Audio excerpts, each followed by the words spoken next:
Again, guys, so we're just looking at the basics of electric fields. I'm not at home, so you've got to have this as little puss.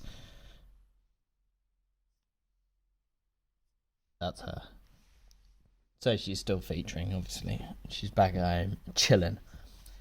So today we need to know about the electric field basics of electrostatic fields. There are a couple things that we need to know just to get the hang of the real core principles. So if we started off with a positively charged object, a circular positively charged object, if we drew field lines coming off of it, these field lines would describe the field, the electrostatic field around this charged particle. So if we were drawing the correct way of drawing a positively charged one is we would have arrows pointing outwards.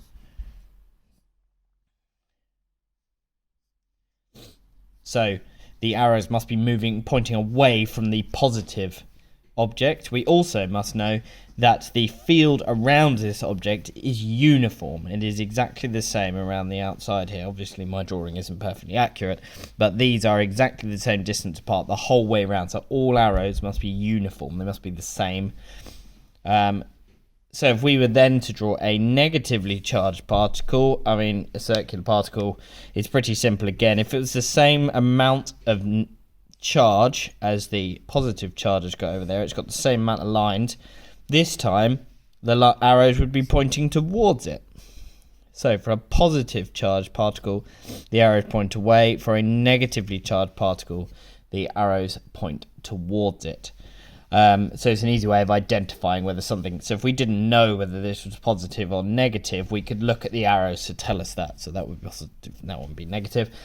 Say, for example, we wanted to change this and we wanted to increase the amount of charge of this negative one. Now, to do that, we would just add more field lines. Very simply, the more field lines you have, the more charged the object, the greater the amount of charge.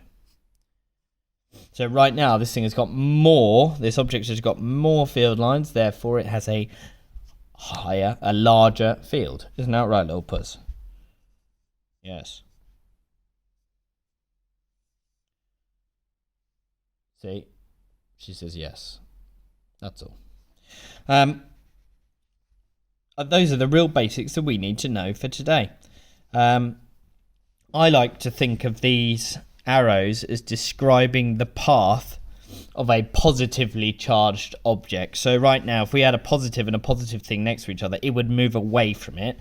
Whereas if we had a positive object coming towards this negative one, it would move towards it because opposites attract and like charges repel. So to recap, the basics are positive, arrows move away. Negative, arrows move towards. Less arrows means smaller charge.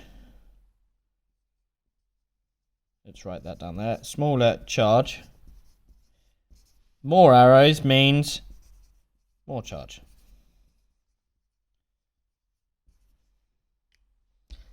That's it.